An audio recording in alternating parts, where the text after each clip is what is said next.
Hi friends. మీలో చాలామంది ల్యాప్‌టాప్‌లో గానీ, అలాగే డెస్క్‌టాప్‌లో గానీ యూట్యూబ్ అయితే చూస్తూ ఉంటారు. జస్ట్ మామూలుగా అయితే క్రోమ్‌కి గానీ, ఎడ్జ్‌కి గానీ, ఇంటర్నెట్ ఎక్స్‌ప్లోరర్‌కి గానీ ఎళ్ళేసి అక్కడ యూట్యూబ్ అని సెర్చ్ చేసి మామూలుగా చూస్తుంటారు. రెగ్యులర్‌గా చూసే వాళ్ళకైతే అలా 4 స్టెప్స్ ఎళ్ళడం, చేయడం అయితే ఇబ్బందికరంగా ఉంటుంది.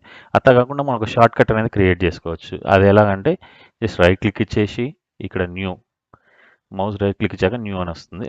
న్యూలో మనకు షార్ట్‌కట్ అనే ఒక ఆప్షన్ ఉంటుంది. షార్ట్‌కట్‌లో మనం ఏం చేస్తామంటే www.youtube.com. ఓకే. దాని తర్వాత నెక్స్ట్.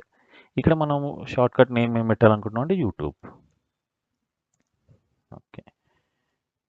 ఫినిష్. మనకు డెస్క్‌టాప్ మీద ఒక ఐకాన్ అయితే క్రియేట్ అయింది చూడండి. ఇక్కడ యూట్యూబ్ అనే పేరుతోని. జస్ట్ మీరు దీన్ని డబుల్ క్లిక్ ఇస్తే చాలు. డైరెక్ట్‌గా ఇది యూట్యూబ్ పేజ్‌కి ఎళ్ళి ఇది ఓపెన్ అవుతుంది. ఇక్కడ చూడండి. మనకు యూట్యూబ్ అనేది ఇక్కడ ఓపెన్ అయింది.